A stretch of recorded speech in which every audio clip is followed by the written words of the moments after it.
Welcome to CityWorks, the program that tells the story of working people in New York City and other urban centers.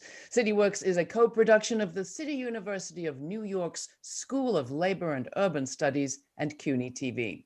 This month, we are looking at an incendiary issue: evictions of renters and foreclosures of landlords with fewer than 10 residential rental units, both of whom are suffering as a result of the COVID-19 siege of our cities.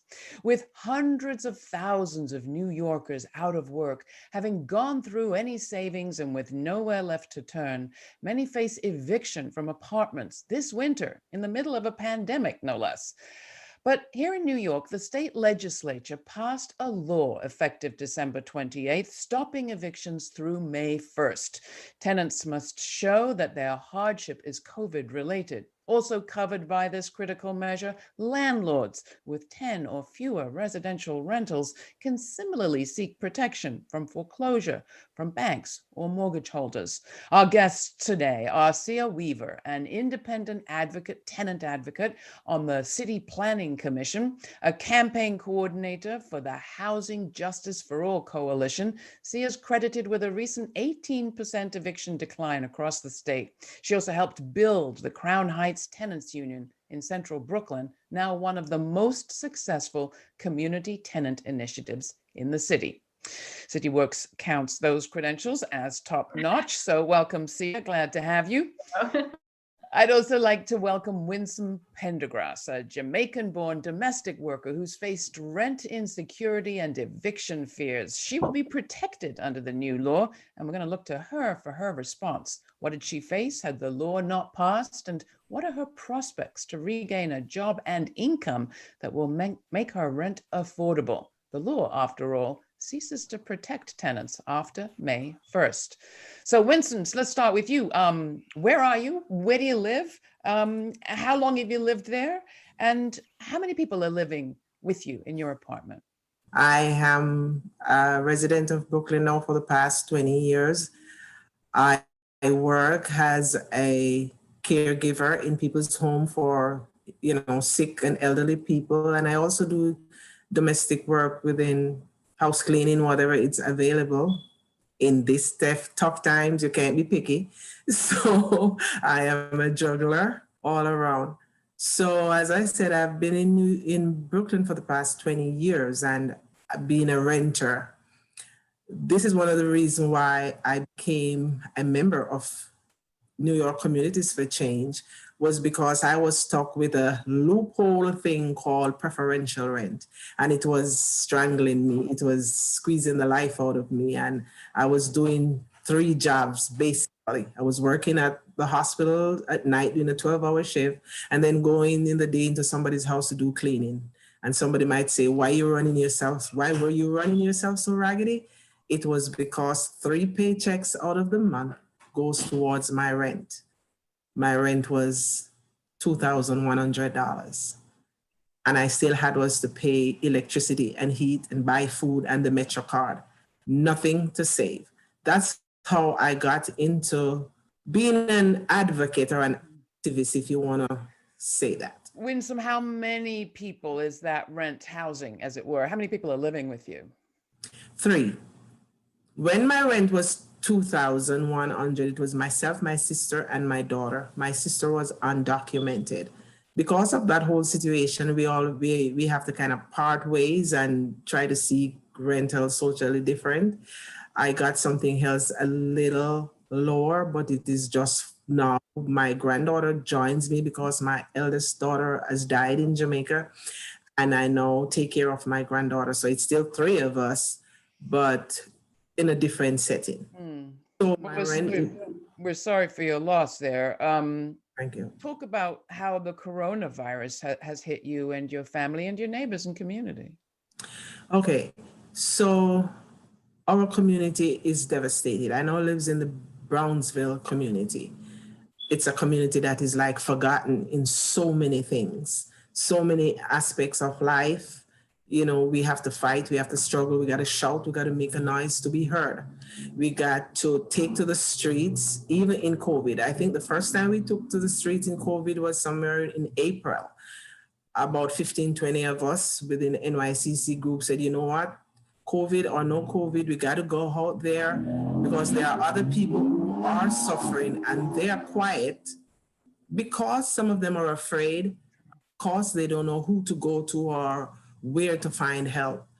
We went on the street making noise. We carry banners, we carry a makeshift coffin, which was to really stand in solidarity for the people who were just dying around us. Every now and again, you hear this person call to say, well, I lost an aunt, I lost my father, I lost a cousin. And so we went out there and our major cry was cancel the rent and mortgages and to fund undocumented people who, some of them do pay taxes while they work for themselves. I have a friend who is undocumented, but she has a little cleaning business and she registered that business and she paid taxes on that business. But guess what? Just because she was undocumented, she could not get any of the relief or the stimulus check, the $1,200 that came out at the time. So we really took to the street, and with the direction of Sia and others, we really took it to the places where our voices would be heard, like City Hall. We went to Governor Cuomo's office, and we even went to some of our senators who seem a little too silent. We went to their offices and we say, stand up, step up, speak up, and let's hear what you're going to do for us. Did you think that the legislature would have your back, would answer your call? We think that if we apply enough pressure on them, and if we shout loud enough and we threaten them, which we did, to say the next election we're going to remember what you do to us. And it's only because of constant pressure why they do really do something in the end.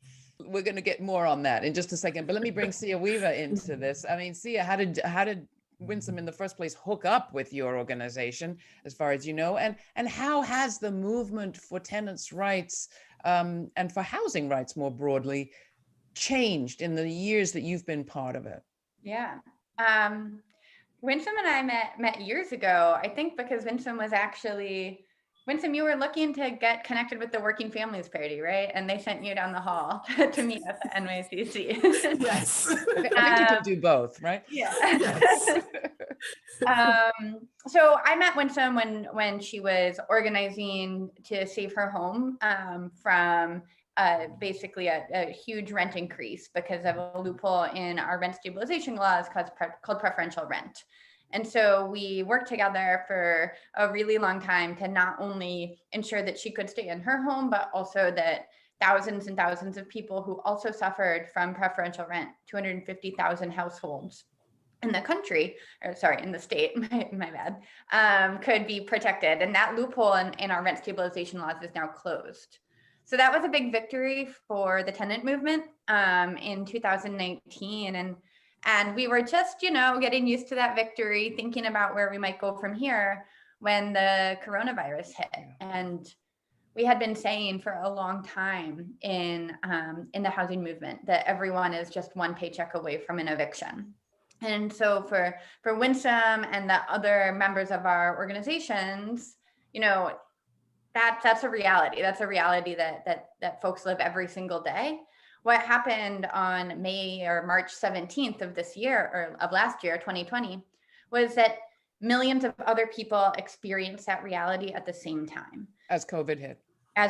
Right. So as millions of people became unemployed or underemployed almost overnight, as the state shut down its economy, as the country shut down its economy, everyone suddenly turned to the housing movement, and they were like, those people in the streets with the signs saying we're all about to be evicted, there was something to what they were saying. Yeah. And so I think that the thing about the COVID pandemic is that it's exposing just how weak our social safety net is in this country.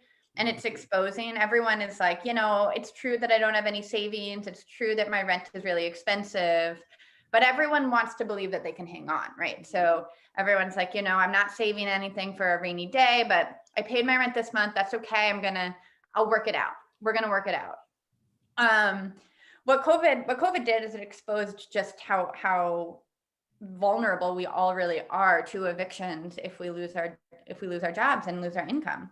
So almost overnight, thousands and thousands of people wanted to join the housing movement. So it was both a tremendously scary year for us, but also a year of tremendous opportunity as millions of people sort of turned to us for work.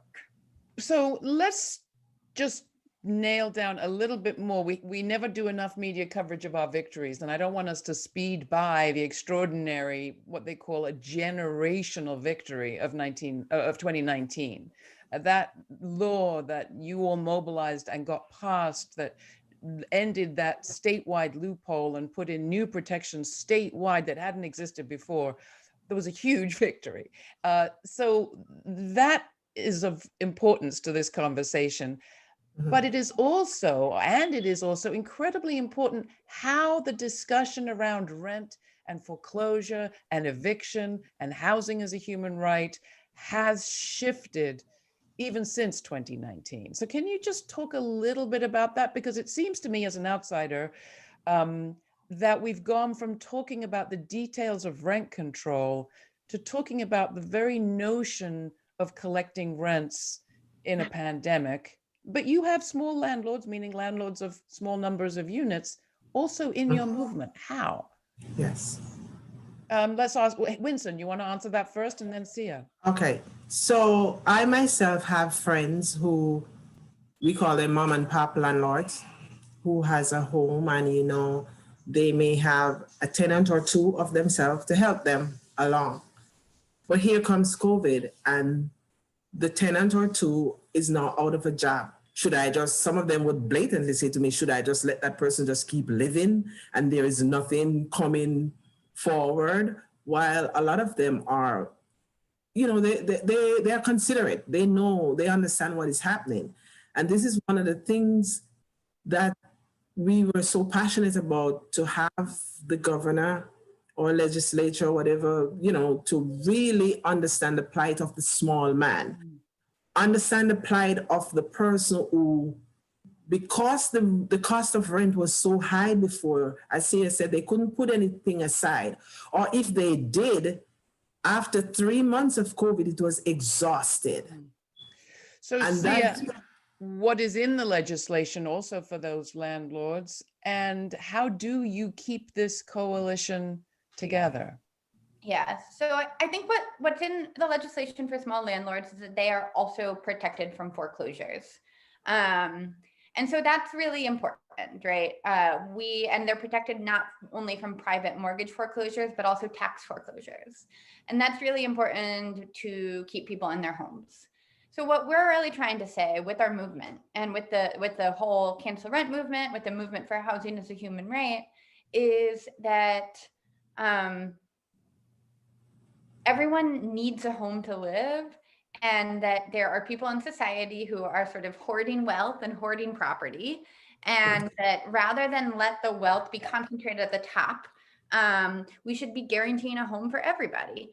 And so it's completely true that the landlords that Winsome is talking about, it's completely true that they need their rental income to maintain their homes. It's at the same time true that evicting that tenant isn't going to make the money materialize. And the threat of an eviction is not going to make that money materialize. The truth is, what's the phrase? You can't get blood from a stone, right? There is no money to pay the rent because all of the money is being concentrated at the top. And so that's why we're really saying that we should tax the wealthiest in our society. We should create a robust landlord hardship fund. And we think that the government has a responsibility to ensure that not only can tenants stay housed, landlords can maintain their property. The reason the government isn't intervening is because there has been sort of a consolidation of property. And we saw this in 2008. We're going to see it again right now in the hands of a few people at the top. And so that's really what we're fighting about, and we're fighting back against with the cancel rent movement. We're going to hear more about all of this in a moment, and I'm going to ask where the union's been, and also mention some other cities that are doing some other things with quite different cultural priorities around housing. We'll continue this conversation at CityWorks right after this break. The CUNY School of Labor and Urban Studies is the 25th and newest school under the CUNY umbrella. Dedicated to public service and social justice, the CUNY School of Labor and Urban Studies offers undergraduate and graduate degrees in the areas of labor studies and urban studies, and certificate programs in labor relations, public administration and public policy, healthcare policy and administration, and community leadership. We pride ourselves on being an institution that brings together activists and academics. Find out more at slu.cuny.edu. So we're back. You're watching CityWorks, and my guests are housing advocates and organizers, Sia Weaver and Winston Prendergrass. When we went to break, we were talking, or I was about to ask you the question about unions. So let's talk about that. You've had support from some unions. We've also seen some labor organizations take real estate's side in this period of massive speculation and gentrification in New York specifically. What's your message to labor organizers and workers and union members watching CityWorks today? Winston. Oh boy. So yes, we have had unions who stood by us, even though a certain person don't want unions to be attached to us. But there are unions who have stood by us, and I am hoping that in the future, other unions would take up the mantle of standing by us, because standing with a housing group is standing with workers, because it is workers of all strata of our society that becomes union members. So we are hoping that they would consider, see what we have done, see that we are not selfishly calling for something because somebody wants to line their pocket with anything, but we are really protecting homeowners and they are workers, and by protecting the homeowners, we are protecting the children and the future of tomorrow, because there's so many kids who are in the shelters. You know, it's a shame and appalling. That's beautifully put. Sia, to you. And why is this so urgent? I mean, the law that we've been talking about expires on May 1st. Totally. I will name the person that Winston didn't name, which is, of course, Governor Cuomo. And so I think that there is a lot of political pressure on labor institutions to not stand with the housing movement, right? And so that political pressure is creating divisions. It's a classic divide and conquer strategy where those that, both the real estate industry and the politicians that work for them are very effective at dividing out the working class and saying, stand with Governor Cuomo, stand with us, like we're the job creators, we're the ones who can give you that contract, and that is, those are real political pressures, especially the ones that are coming on the public sector unions. And so, I want to acknowledge that exists, right? But at the same time, I want to say a couple things. One is that housing is healthcare. And I want to shout out NYSNA and some of the other healthcare worker unions that have done a tremendous job at recognizing that. New York State Nursing Association. Mm-hmm. Yeah, and really saying, throwing down with the housing movement to go all in and fight for an eviction moratorium, because it is just so critical that people are housed in order to fight the pandemic. And then related to that, right? Teachers can't teach, children can't learn, our schools cannot function with the level of homelessness that our schools are having to sort of deal with, right? I also hear a wish for a kind of culture shift in New York City around housing. And I'm reminded of a news article that came across my desk recently from my friends in Barcelona, where a housing activist was elected mayor not so long ago. And the progress of that city around housing has gotten to the point where the city is now threatening landlords with multiple units that if they are maintaining empty units, rental units, residential units for more than a month, one more month, the city will take that property at half its market value and make it available to homeless Barcelonans, which number thousands, but not in the tens of thousands. Did you ever see that happening here, Winston? I would hope, I hope we could wake up tomorrow morning and we hear that over the news. Every news station is saying, New York is going to take this stand. It's wishful thinking, but so many times you hear they talk about affordable rent for New York. But the question we are asking is affordable to whom? A person who's just coming home with $350 per week and thinking of paying $1,200 for a studio. And someone might hear me say that and say it's one person. No, sometimes it's 3 people in a studio.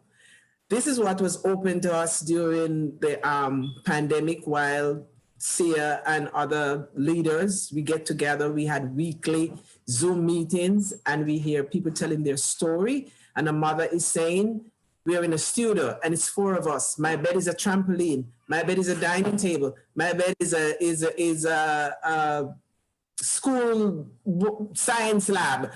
And she can't even go to the bathroom and get 5 minutes of peace. No one should be living like that. The other side of this, of course, was the argument that Michael Bloomberg, our mayor, made, even on the campaign trail for president, that cities benefit from the wealth trickling down from the wealthy. And that I think his famous line was once that New York should welcome all billionaires. And of course, the housing market that meets their needs. Your response to that, Sia? I mean, New York has basically a flat tax, a flat income tax for people who make over $300,000 a year. So that means if you make $300,000 a year or you make $1 billion a year, you are taxed exactly the same. That doesn't make sense to me, right? There's a big difference there. And so I think, wealth is only trickles down if the government is willing to tax it and redistribute it. And right now in New York, that is not happening. We need a progressive taxation system, and we need that in order to fund services for homeless New Yorkers, in order to house people affordably. And, there's nowhere where that is more evident than with our real estate property taxation. Both our personal income tax, but really our real estate tax system is so backwards, right? So we see in Manhattan, luxury condos where no one is paying real estate taxes, while at the same time you're seeing mom and pop homeowners in Bed-Stuy who can barely afford their monthly tax costs, right? Surely we're going to see the real estate market respond to COVID-19. Surely it has to, because of the amount of empty property, including commercial property, which we haven't talked about. So Sia, you have been named to the City Planning Commission by newly elected public advocate Jumaane Williams. Does this mean that there is progress in people's movements getting heard in government? And what kind of progress are you anticipating on the commission? Yeah, the real estate market is going to respond. But unfortunately, what we often see is the real estate market responds at the very top. And so while rents are going down at the top of the market, they're sort of going up at the bottom still. And that's a real market failure. So we actually need government intervention in order to force the market to respond in a way that works to house the people who need the most support. And so the policies that we have right now actually create value at the top of the market and ignore homelessness. And so we really need to sort of correct for that. I'm hopeful that in New York State, with a new supermajority in the state legislature and with all the progressives who are running for city council and for mayor right now, we'll be able to really think about social housing and a culture shift on the fact that we don't need to create housing policy to address the real estate market. We need to create housing policy that's goal is to house people. So let's start there and then see where we can go. I don't really believe in hope these days. I believe in people power, but that's just me. Winsome, what is your vision of the future? Put it that way. What do you think is going to happen before or by May 1st? Okay, so you said Bloomberg said that there's supposed to be a trickle down effect. For there to be a trickle down effect, the pipe is clogged and it has to be unplugged. There needs to be a plunge down. Okay, got it. We need it to be plunged end to end. And that is why we are always recruiting, inviting, and building. And we are encouraging every tenant to get connected to an association, because we are stronger in strength and we are stronger in numbers. it was one of the most beautiful things to me when we won in 2019. I met people who said they were fighting for 30 years, for 35 years, and they couldn't get not one of those loopholes passed. But because you get big mouth people like me going on willing to lay out, we had a Comoville where we sleep out there and make noise at the head at those rich people. We, even though COVID has locked us in, but we want the real Rebney and we want Governor Cuomo and all who is involved to know our strength is renewed and we are coming, and this time we are coming stronger. It has to change. We are tired of lip service and we're going to take it to the street and take it to them. And we need positive change now. Perfect. That will be our last word. Winston Pendergrass, thank you so very much. Sia Weaver, thank you. Thank you, everybody, for watching CityWorks, and thank our guests. CityWorks is a co-production of the School of Labor and Urban Studies of the City University of New York and CUNY TV. If you have questions or comments, you can reach us at cityworks@slu.cuny.edu. For CityWorks, I'm Laura Flanders.